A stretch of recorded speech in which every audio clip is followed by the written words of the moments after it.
Welcome to Toffee TV. It's the final word, and it was the final pre-season game of the pre-season. Everton played its typical Iberian rivals at Goodison Park, which normally always leads to defeat. And guess what?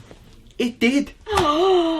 Shock. 3-2 to Valencia at Goodison Park. Baz, what are your initial thoughts on what happened on Saturday?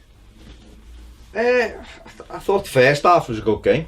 That was what I thought. I thought Everton were good going forward, awful at the back. And then the second half, the game kind of petered out after about an hour, and there was a lot of subs, and then we make a mistake, and the lad hits a ball in the middle of the goal, and our keeper's on the penalty spot for some reason. And that was it. Yeah. We lost the game. That was my initial thoughts. Yeah, okay.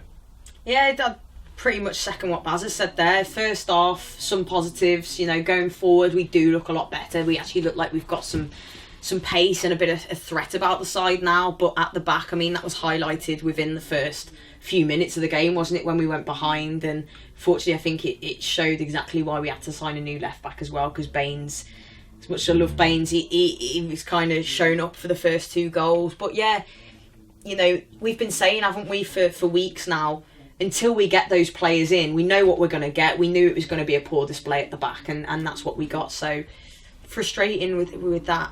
But until these players come in, we've only got what we've got to work with, haven't we? Yeah, I feel like we're repeating ourselves over and over and over again, and I just hope that we're not repeating ourselves when the season starts, because I think the issues are glaring. The team that started, I would imagine, 8 would start next weekend. We'll see if 8, so it was a pretty strong side, but I don't know, there just seems like there's big issues there that he's got it. That obviously will take time, but for me, you mentioned defence there. The defence just making basic errors that they shouldn't be making. Any, like experienced players should know better to be making basic errors that you would think, doesn't matter what level you're at, you shouldn't be. The first goal, it's just a cross into the box, which Baines doesn't deal with. The goalie comes off his line and walks around a little bit, and the lad's got to tap him with an open goal. And the second one, a ball into the box, and you can track the run of the lad who heads it. He just pulls into a little bit of space and guides it in. Yeah. And there's no one else around him, like even challenging for that ball. And you think those things shouldn't happen, and you just worry that if these players, start the season, that we're going to be allowing a lot of chances for the opposition. And the other thing I didn't like as well is what you've started seeing is everyone at the back was appalling, to be honest, for that game. And as soon as a goal's going in, I could see like Jags and Keane, even Coleman sort of arguing, throwing their arms up, and you're thinking, take a bit of responsibility. So I saw Coleman was at fault for a goal as well, and he's giving it all this, and I'm thinking, take some responsibility here, lads.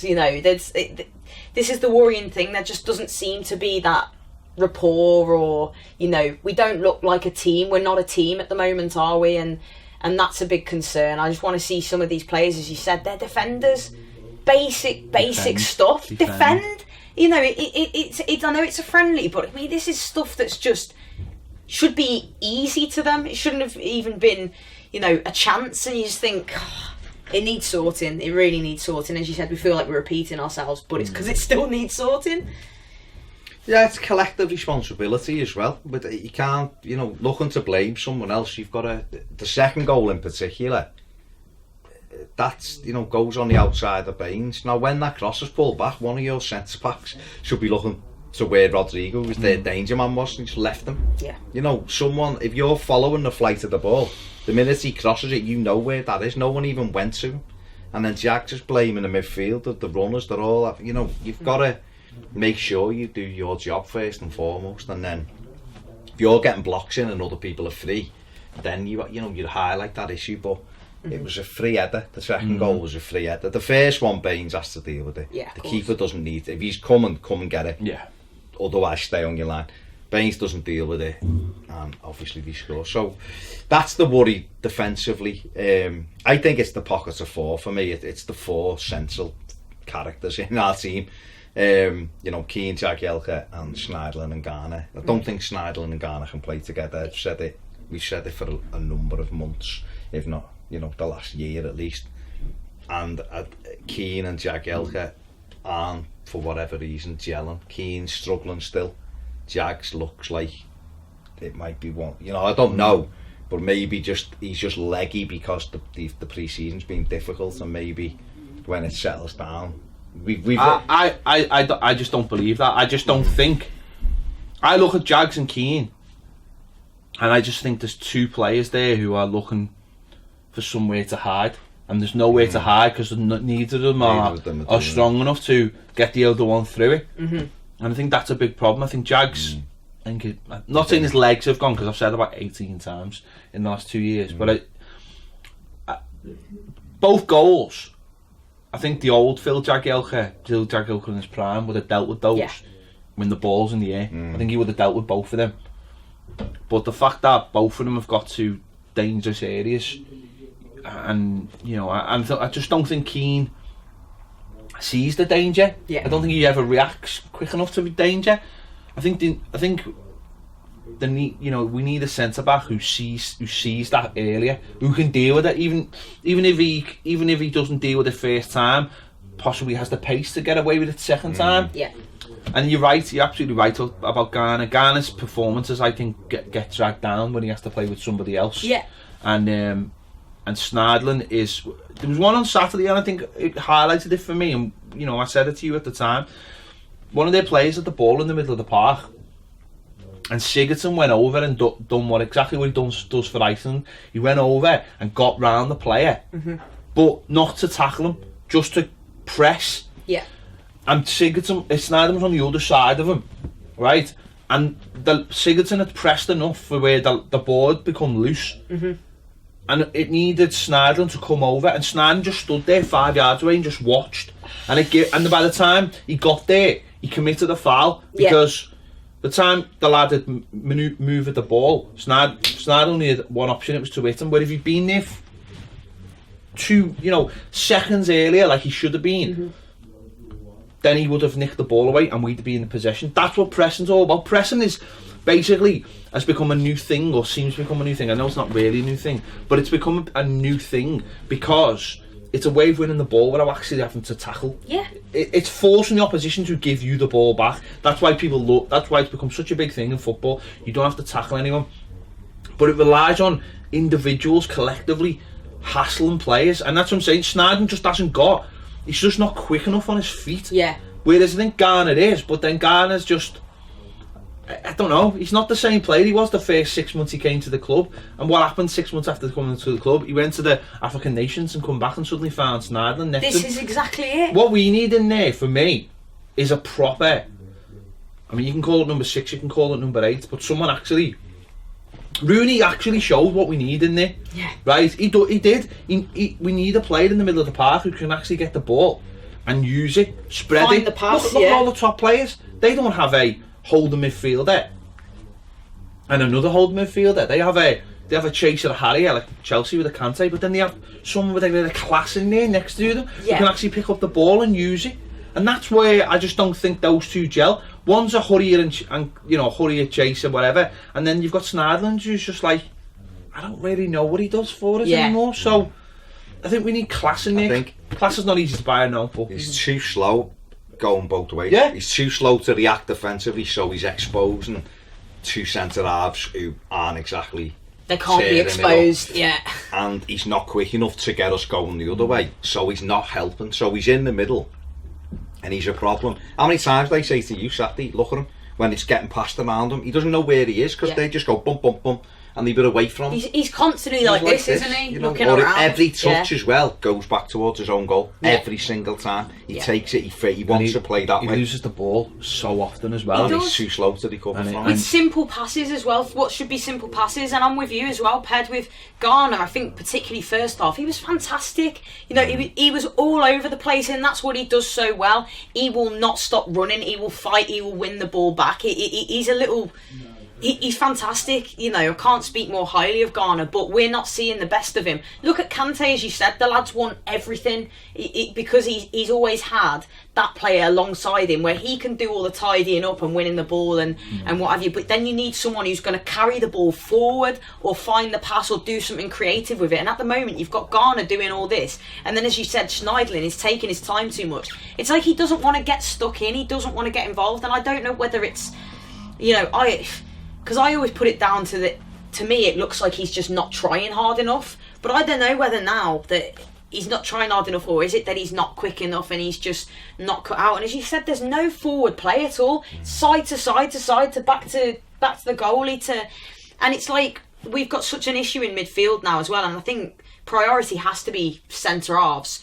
But we do need someone to come in and play, as you said, that kind of number 6 role as well. Because at the moment our midfield is just... I suppose it's how adventurous you are, because really it should be number 8 role in a way, because I think the common sort of denominator maybe in the issues with Schneidlin and the issues with Garner are they both had Ross Barkley when they first come to the club. They had a player, and whatever you think of Ross, he could pick the ball up in those areas and move it out of those danger areas and get you 10 yards up the pitch.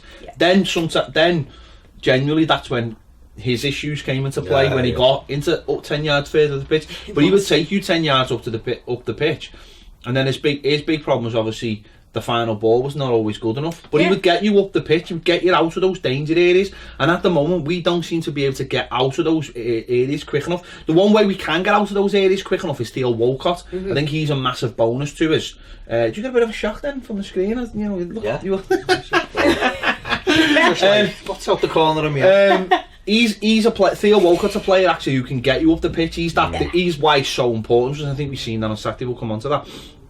But I think we need someone in the middle of the park, and I think this is where the top clubs. This is where they look at our neighbours there. They've gone and bought Keita because he seems to be that player. That player who can pick the ball up. Who can? Well, he can. But that's what modern players have to do now. You don't have to look at Kante.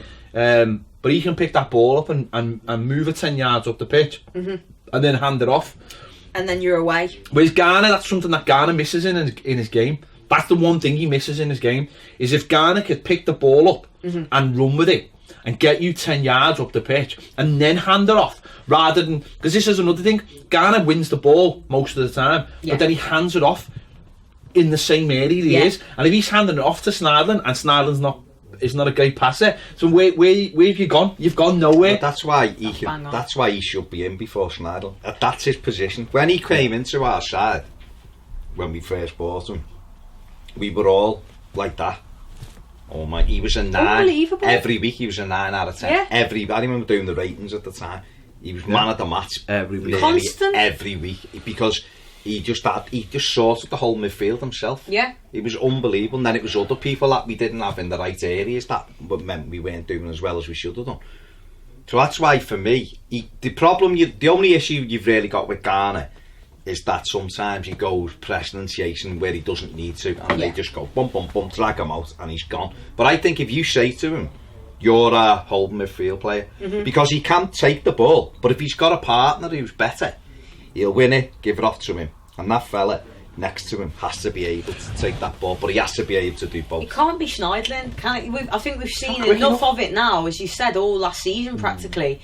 They just don't play well together, and I kind of hope that would be something that was going to be addressed, and now it's starting to look like Schneidlin is going to be fancy to start. There's no one else though, is there? There isn't, but this is why we need to start thinking, you know, hopefully Silva will have identified this as a position that needs sorting. We've barely got any time left now, but going back to what you said, Ped, Barkley, as much as, you know, there was issues in his game as well, we haven't replaced him. We just haven't replaced him. And even Koeman, I think, to the end of Koeman's tenure, the only reason, And I think we look back on that as better than what it was actually. But I think the only reason we kind of picked up points at the end and finished 7th was because, you know, we did have, like, Ross was massively influential in terms of that. People always talk about Rom, but Ross was a big factor in that. We had to adjust our game last season. I think the disappointing thing, I know we're getting away from this game is, but one player I think we all had high hopes of doing that was Tom Davies. I think when he broke into the team, you have to look at his goal against Man City. He would pick the ball up and he would go through the lines with it. And last season he just completely stopped doing that and almost like getting the ball and giving it away straight away. Whereas someone needs to go back. And I think, you know, Tom. This is a big season for Tom. If it doesn't happen for him this season, I don't think it'll happen at all. Yeah. You know, and one of the big things when he came into the team was he would pick the ball up and move it, and that's why I think a lot of people got excited. That's exactly what excited us about him, was we looked at him and gone, you know what, he can do the things that maybe Ross doesn't do. Yeah. Or, you know, maybe he's got a good head on his shoulders, but last season he completely stopped doing that. He just played the simple ball, and when he did play the simple ball, he normally left it 2 yards too short. Yeah. And that's something he needs to address in his game. But no, those 4, I think that's going to be a big thing over time. But you know what? Going forward, I thought we looked at it a lot sharper. I think not having Theo Walcott all pre-season is been a real disappointment, and I've mentioned it a few times. I was really happy he was back on Saturday and straight. He's obviously been doing training, just not like getting involved in the matches and stuff, because his level was fantastic. But he's bright and he's energetic and he makes good runs, and as long as he stays on side, you know, he's always going to test the opposition. And I thought, you know, everything he did was bright, and you could see where he hadn't played games because he made a little bit of extra touch. Yeah. But you showed on the goal, you know, Tosin's goal, the way he walked through those players and then found you know, to get his head up and play a good ball in for Tosin, and that just shows you that there's a connection between those two players. Sometimes that happens when players come in together at the same time and they settle down together, and it's all like, well, I don't know anyone else here and you don't know anyone else here, let's be bezies. That's it. And sometimes you get that connection straight away, and I think they've got that connection. And he was a real positive for me, you know. And what's good is, I think we've got with Richarlison on one side and Walcott on the other side. We've actually got 2 different kinds of players. Yeah. You know, Walcott's all about running with the ball and almost looking to create chances for some other people, but Richarlison's got that little bit of individualness about him that separates him. So I think we showed on Saturday, I know we've been worrying about a lack of goals in pre-season, but I think on Saturday we showed that going forward, I think we can be a handful if and we want to get men forward as well. Yeah, I mean, again, we were looking at it tactically, weren't we, of how many men we were putting forward, and for the majority of the time we'd had 6, if not 7. That's again, though, that feeds back into it. If you haven't got a pacey centre midfielder and a pacey centre back, and you give the ball away, you're exposed, and massively. That's what we've seen all pre-season. So you can see what Marco Silva's blueprint is and how he wants to play, and how that will excite us as fans going that way. It's about sorting the other end out. But I thought Walcott was brilliant. You know, without playing a game, he hasn't played a game. It was his first game. Yeah. You know, when he'd done 60 minutes, 65 minutes. Yeah, he tired in the second half a little bit. Yeah, of course he did. But he was a threat. It's his runs. His runs are brilliant. And if you can get someone who can pass a ball, that run he does from right into the centre behind, he'll be in every time. And I think the other side with Richarlison just looks some player with the, you know what it is? It's everything with Richarlison. It's his strength. He's good in the air, likes to tackle. Yes. But he's the ability to go by players like they're not there. And that ball he put him at the outside of his foot, which we should have scored from, was just incredible. So cheeky, you know, wasn't it? Just brilliant. Brilliant. This is it, and I think in terms of Saturday's game, you know, going back at Goodison and seeing that kind of front four, that's something that we have to be positive about, because as you said, Walcott coming back in, can't understate, and you know how much we missed him towards the end of last season as well, and then this pre-season he's come in, and it just makes us, in terms of going forward, he is that thing we've been missing that just helps with the fluidity. And for the goal, he's just unbelievable, the strength he shows as well, you know, to win that ball and the way he gets round players. And he should have had a goal as well, shouldn't he? Probably. You know, Yeah, the one the where one he when where he he goes for it. goes He foot. and he should dive and try and get his head Yeah, on yeah. it. But he was a real bright spark for the game, and saw like looking through the photos after the game and stuff, and there was a picture and it was Cenk, Walcott, Richarlison and Sigurdsson, and I looked at that and I thought, God, we've got some real class in this side. In terms of going forward, I thought them four there could terrify teams. It's just about, at the moment, this kind of midfield situation. It's so disjointed and kind of non-existent in a lot of ways. You know, we're relying upon getting the ball to those boys, whether it's Walcott down the right or Richarlison on the left, and making things happen. And then if we lose that, though, straight through the midfield, and that back four is non-existent. So, Well, I think you're right. If you look at you look at the team there, and you'd have Pickford in goal, and he clears a lot of stuff up. Pickford, he's always switched on. He's looking at thing. You've got your two full-backs. You know, I know you're going to talk about Digne in a minute, but you've got him or Bain or whatever. You've got them trying to get forward, James. You've got those four. You know, Gylfi will be better. He's getting better and better. Thought he'd done well Saturday. You know, Brilliant it wasn't ball, amazing, but he'd done well. So we can just so you can go from a team where you look and go, oh, we are wide open. We could just get two play, even if it was two starters before Thursday, a defender and a centre mid. You know, you'd look and go, actually, we're all right here. We actually got a good side now. We can keep the majority of this team fit, and and build. Then by the time the process is fully, everyone's into it and everyone knows the job, and you can start looking at January then and going, well, if we can get one more in January, then that's something to build from then for next. Because that's what it's all about. So it will be crucial next few days, but if you're looking at the positives of the weekend, was certainly the attack. Going forward, and I think what Walcott and Richarlison will give you straight away is, they say to the opposition, you can't come too high against us. You've got to, certainly at home, you're going to have to sit on the edge of your box, because we've got pace that can come over the top, and that gives us a little bit of room in the middle of the park then. But it's what we do with it, as I say, it's away from home now. Away from home, counter attack. It's going to be. Well, I mean, it was funny because I think I said to you at half time, or it was 2-2. I thought, I was like, we're going to be in this position a few times this season. I think there's going to be goals in our games. Yeah. We're going to have to score a lot of goals, aren't we? Because we look like we've got goals in us, but we look like we're going to ship a few. Yeah. Unless the and Pickford will make a difference, though. Of course, you will listen to hologram in goal. That is Stecklenberg. Hologram he is. He will.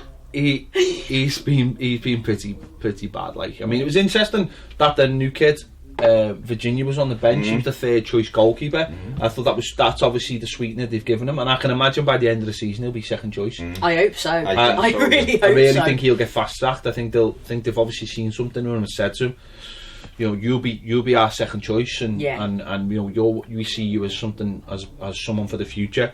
So that's really interesting. But yeah, Pickford will make a massive difference. I think he saves the third. I think he doesn't come off his line for the first, and I think. I don't think he could. I mean, second one I've criticised Stecklenberg some of the goals. I don't think he could do anything about the second goal. It was a good header right in the corner. I think Pickford would have been struggling with it. But what Jordan probably does better than Stecklenberg is he screams and shouts and balls at defenders, and they know. We don't forget, we haven't had him all pre-season. He hasn't played a game. We haven't had Walcott all This will sound stupid, but I think defenders come to rely on goalkeepers in certain situations, and if they think that the goalie will be coming for something, or if you've got a goalie telling you to be somewhere and that goalie doesn't tell it yet, then you're going to think, well, we're all right where we are. I mean, for all we know, people have been screaming, there's a man in the middle unmarked, someone deal with it. Stecklenberg doesn't, and next minute's in the back of the net. That's footballers. Football's a fast game. There's so many things going on. Sometimes you're only going to have that one person who's standing still, whose only responsibility is to look out. Everyone else has got a job to do. Yeah. So if you've got a goalie who's very active and he's like, going, man on mark there, Jags drop off, you've got two there, or blah, blah, whatever. Yeah. You're just two of his marking one man, slide and get goal side, you know what I mean? Whatever it takes. Sometimes that's what a goalie brings, and you don't know that unless you're playing it in that. Yeah, well, that's a bang on point, that, because I think just got to think back to the kind of last few seasons with Howard where he shouldn't have been. Yeah, He shouldn't have been starting for us. And there was just arguments amongst the side because he's screaming at them as if to go, you should have left that, I'd have had it. And you can tell they just didn't trust him to be doing his job. And so they're making rash decisions because they don't know what he's going to be doing. But with Jordan in there, you know, we all know how vocal he is. You can hear him from the top balcony and he's telling everyone exactly what they should be doing. Top balcony? That good? That's it. Me, if I'm in the top balcony, I should say, and you know, you can hear him, you can see, and you can see that he's 24 years of age, but none of that matters. He's the leader out there. It's what I can see. He's the leader of our team, even though he's the keeper. Your goalkeeper needs that though, because he's the eyes. Yeah. You're playing the game. He can see the whole pitch. Yeah, that's right. So if your goalie's quiet, then you are dealing with stuff what you can see. You mightn't see a runner behind it if he's screaming, runner, whatever they shout, blah blah blah. That's what you need, and you know, I think Keane needs that, because Keane almost needs to be moved into position and stand there. Jags, I don't want to write him off because we've written him off a couple of times. He's come back and been great, but at this moment his legs look heavy at the minute, so his mobility's not great. Seamus has been exposed massively. He's been poor the past few, hasn't he? Going forward, great, but defensively he's all over the place. Baines, he was exposed horribly at the weekend. First two games, you've got to look at Baines there. You look and go, right, okay, well, but if Pickford's there, you don't know if their games go up a little bit because of the organisation. It's not perfect. We probably need two centre backs. And Keane trying to get into the side rather than starting in the team, right? But let's be honest, right? It's looking that we're not going to get two. Yeah. This week, that's how it looks. So therefore, Keane's going to be one of our centre backs. That's a horrible thought. No, because he could be all right with someone else. The horrible thought is them two together and no one coming in. That's the horrible thought for me, because Holgate's injured. Yeah. So that's the horrible thought. One comes in, might make the other one better. You don't know it. Football's about partnerships and stuff, but Pickford for me will make a huge difference. The same as Walcott has. Yeah. You know, that's big. A centre mid will make a huge difference if we can get look when Walcott went off and Sancho came on and he ends up costing us a goal. Yeah. Because his first touch is heavy. He's not you know, him and Coleman are not, for some reason, you know. No, I know, but maybe he's thinking, well, if I put my foot through this and I kick Sancho. See, I looked, right, I was looking at that again, like I've looked at it a few times, and then it just come to me with Coleman, and it's happened a few times in pre-season. I think he's nervous about. I don't think he's worried about the fact that the leg, but I think he wants to start the season so much that he's almost not putting the tackles in. At Wolves the week later, Sandro's in the back of the stand without a shadow. And you know what? I've got no problem with that. I've got no problem with someone going, the season starts next week. And we've seen the challenge on Baines and how Coleman went off his head in that at Blackburn with that dickhead throwing the tackle in the last minute. Shocking. And so I think Seamus has been. I think I'm going to give him the benefit of the doubt and go, I can kind of understand why he's not throwing silly tackles in, and because he's trying to make sure he's ready for next week. And you know, what's the point of throwing it? And he got injured in one of these games a few seasons ago and then missed the first few games. So I've got with him, I'm you know, no problem with Seamus. He'll get better. And that's what I say. Pickford will make that better, but another centre back and a centre midfielder, you know, because I can't stress enough, for me, from my perspective, how important that position is. It's like last year when we highlighted when Martina was in the side and we were going, he's doing a job. Schneiderlin is doing a job, but it's taken away from the team. So Martina, we didn't have a left side. No, not at all. So we were playing with 2/3 of a pitch, really. And now we're kind of playing with 10 men almost, and it becomes 9 when the defences, the two centre backs, aren't playing well. So we're a man down because he can't do the job that we need him to do in that midfield. Midfield is mobility. It's all about being able to get about the pitch. Now against Cardiff City, he might be fine, but against Manchester City, we would get torn to absolute. I mean, listen, we could get a really good midfielder in this week, and Man City tear us to shreds. They should do. They've got better players than us, but you need to be able to get around that pitch and compete. And at the moment, I don't feel like we can. I don't think we've got enough quality in midfield. It's as simple We as that, haven't. isn't it? We haven't. Just as simple as that. There's just not enough quality in there. No. There's not between whether it's the makeup or the personnel. It's just there's just not enough quality going both ways. You know what I mean? The makeup of it's really very sort of There's just a lot to be desired. yeah. It's, Oh god, and this is where you start looking now, as we said, about sorting that left hand side out. It's fantastic. We've got Richarlison now, we've got Digne in as well, and that front four all looks very exciting. But the midfield is the heart of the side, like you said. You're protecting that back four, which are very much need protecting. My heart needs protecting when I go and watch them, because it's just I'm that scared. But yeah, the midfield is the heart of the side, and we don't really have one. I'd love nothing more than for Tom Davies to come good. I'd love it for the lad, but so far it's not happened. Certainly not last season, and what we've seen so far.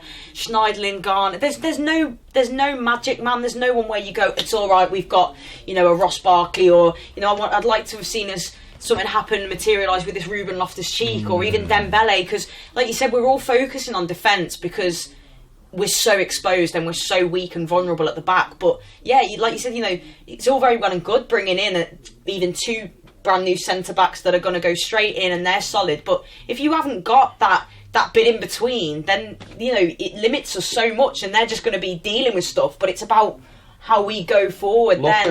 Look at when we finished fourth.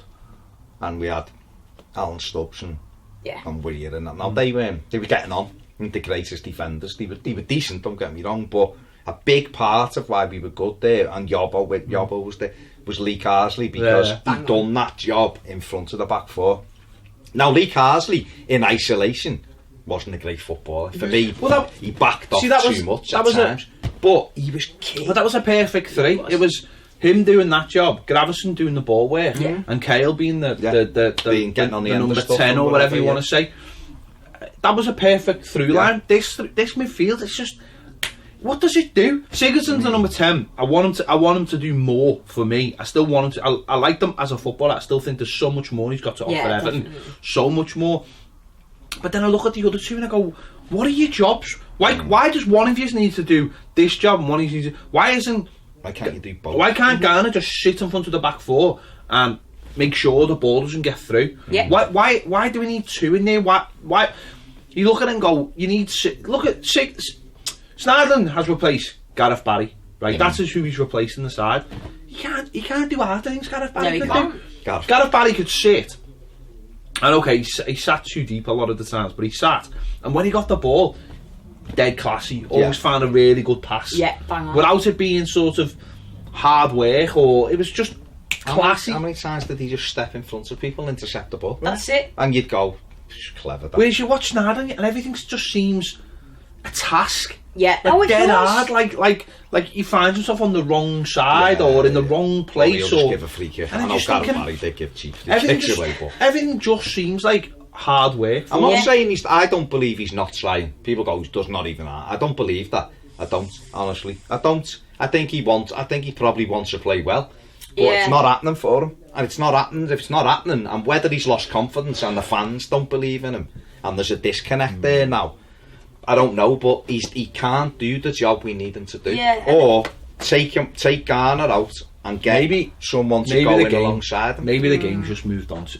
And midfielders now, you've got to have those legs. So, we got to see Digne second half. He was all right, wasn't he? He was obviously a couple of little nervy moments, but not nervy as in he looked nervy. Just chose the wrong option a couple of times. But in terms of like getting on the ball and wanting the ball and getting just that natural zip, I thought he had. He looked all right. Good player, good in the air for his size. Yeah. Put a absolute worldie of a cross in at 2-2, which we should have scored from. Looks like he wants to get forward all the time. Looked quite quick, didn't he? He's quick, yeah. And had a good engine, went up and down. So as far as a cameo debut kind of performance goes, I thought he'd done well. Yeah. I think it was his first time on the pitch and stuff. I thought he'd done quite well. Yeah, he comes across as a very confident young man as well. He's played in various different countries. What we've seen in his interviews, and not just that funny comment about the tattoo, but he just comes across really well. It seems like he genuinely wants to be at this club, and he came on and he looked really mobile, which I think again it highlighted how much Baines has dropped off in the last year or two. You know, with his pace, he is quick. As Ped said there were a couple of moments where he was a bit nervy and his decision making he got wrong. There's one moment where you think he's just got to knock that back to the keeper and he's too hesitant and we end up giving the ball away and he's having to try and throw in a challenge and stuff. But I think that'll all come down to he's coming in kind of fresh, isn't he? You know, it's his first game. He's not played with his side before. But yeah, I'm excited about him. I think we've addressed now something that we were so desperate for. We've got a left back who looks like he's going to be... It's hard to read too much into it, but from what we've seen at his other previous clubs and stuff, he's a quality footballer. What we've seen in that cameo the other day, he looks like he's going to do a job for us. So I'm dead happy with him as a signing. It's just what we've got around him. But yeah, I think he's going to do well for us. Yeah, I thought he did all right. As I said, there was one where it was just a bit of miscommunication and it led to... But that was Keane, not Keane should just put his foot. No, but they're the things which same with Coleman and you get rid Sandro of in pre-season, and you know you can hold your hands up. You're not going to throw yourself around. And to be honest, if Leighton Baines is our sub for left back, then that tells you that in that area we've gone up a quality, haven't we? Because it was Cuca Martina and it was nobody. Yeah. You know, Mason Holgate played there against Sunderland last year and stuff. So it shows you that the level has gone up, which is all you can hope for. Now you'd have to follow that through in other positions. All you're going to do is to address the positions you want to strengthen in, and whatever happens. You know, if you can get, I know people will think, well, why didn't we try and get a centre midfielder or a centre defense? Well, I'm sure we've been trying all summer. And the prospect to sign a left back came up, which we need. We've said for 2 seasons we needed a left. Well, 4 or 5 to be honest. We need a new left back, and we got one. And as I say, he'll adapt, he'll understand. I think it's little things like knowing what's a foul in a certain country as well. They're little things like that. What's a foul? They're things like, I think that's what Sandro has struggled with, like knowing what's a foul. And like, then he can get a bit more stuck in sometimes. Well, not that. Knowing what's a foul on you. Oh, you know what I mean? So that if someone comes through the back of you, you don't just fall over and throw your hands up in the air, and you actually respond in the right way. And, you know, if you know that if someone does that to you and touches you and falls over, you're going to get a foul. That's your levels of almost going into challenges. But if you know a 50-50 is a 50-50, then it's different. You know what I mean? So it's little things like that. You'll get used to the pace and all those things. But you know, whether he's got the quality, we'll have to wait and see. Yeah. 2 brilliant headers. 2 one in our box and one on the edge of their box that he won. I didn't think he had any right to win either of them because the lads were bigger, and he's come so nice and brave, not hesitant. He seems like he knows how to defend. He does, which is always a good thing for a defender, I find. Well, hopefully he can teach the other 3 then. This is it. Well, what I thought of him coming in was that he was going to be one of those players that is better defensively than going forward, which what we've seen from our, you know, Seamus and Leighton Baines for the past few years is that their strengths really have been more going forward. So I thought that's, you know, and he's demonstrated in what little we've seen that, like you said, winning headers and stuff in the air, because he's a little bit taller than what I thought he was going to be as well, actually. But he's still, you know, still doing well to win them. But I think going forward, that cross you spoke about, every time he got the ball or someone inside him got the ball, he was gone. Yeah. He was on the outside straight away. He was always going. Yeah. He wasn't waiting for anyone else to tell him. He was going, and he was putting himself in positions, and the midfielder had to go with him, and that's a big thing. Baines doesn't do that, and hasn't done that for a while, and you understand why. And all that does is just say to the opposition, "Well, I'm staying here all day, and I'm only going when I get the ball." And that's something which again makes it easier for you for opposition players to defend against you. Because if I'm playing against Leighton Baines and I'm the right winger, I'm just thinking, I'm just staying here all day. I'm pushing him up because he's not going anywhere. And if he does go anywhere and the ball comes over the top, he's done, exactly. Whereas when you find you've got a little bit of zip, despite look at Seamus Coleman, the opposition are terrified of him, and because they just look at him and go, well, we can't leave you alone. You've got that on both sides. Suddenly you've got your options. Suddenly you can narrow your, you know, Richarlison suddenly then can nick inside, pick the ball up and start running with plays, and it's all these little shifts in the way you play. Look at Ross Barkley when he arguably before he left, he was some of his best play was when he was playing on that right hand side, and when Seamus got injured, suddenly that was gone because he played off the right and he could come inside and run with the ball, and he knew he had Seamus Coleman as an overlap. Suddenly with Digne and with Richarlison could be that running midfield if it works out, because he knows, well, I can come inside because I know I've got Digne on the outside. And the opposition are having to look at him and you, and it's what you're trying to do is you're trying to move defences around. That's what you're trying to do. Whereas we've gone from having, you know, the start of last season, our right hand side was John Joe Kenny.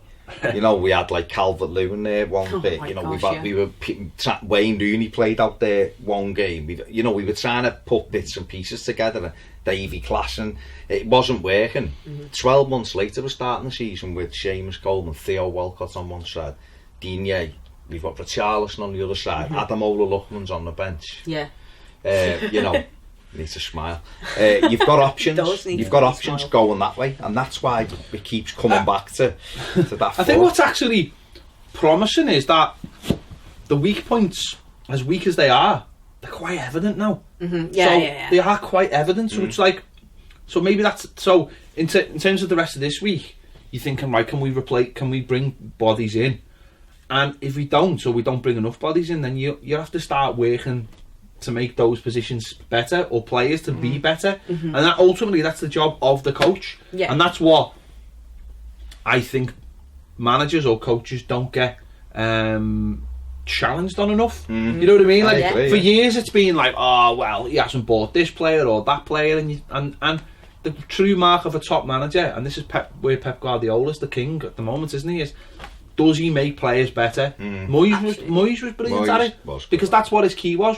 Get me a player that I can work with and I will make him better. And he made them all better. He did. Say what you like about David Moyes, style, negativity, whatever, he made all the players better. He bought young, hungry players who wanted to be in there and get better, and he made them better because he was an excellent coach. So that'll be the true test of Marco Silva. Can he, if he's got certain players to work with, can he make them better? Can he do something to them?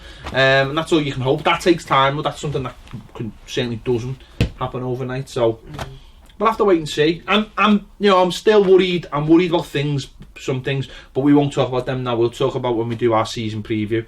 There's certainly issues that I think we need to address, but it was a little bit brighter. I didn't learn any more about the defence. It's still crap. Well, this is it, isn't it? Like you said, we kind of know until we bring in these reinforcements. I wasn't going there thinking, Keane and Jags are going to play a blinder today. It's going to be an exceptional defensive display. We kind of knew exactly what we were going to get. So, and that's exactly what we did get. But positives going forward, things are starting to feel better, aren't they? You can start to see visibly the kind of changes that Silva's looking to, impress on the team, and it's working, as you said, having Coleman, Walcott, Digne, Richarlison, and those that can switch around. So all of a sudden now teams have got to go, shit, you can actually do something, and so things are going in the right direction. Now it's just a matter of sign some players, sign some defenders. Central mid would be nice. Loads of 5-goal thrillers this season. Yeah. It's going to happen. It's got to be on the right side of it, haven't you? We sound. Yeah. The right side of them, everyone will love us. Yeah, well, it will be the darlings of Sky and everything else. Well, maybe not the darlings, maybe just like they'll accept us. Okay, one day. Yeah, stepchild. Yeah. Stepchild. Ginger stepchild. Yeah. Well, yeah. There you go. Of Sky Sport. I mean, you could put that on a poster, couldn't you? Everton Football Club, the ginger stepchild of Sky Sports. Of the media. Yeah.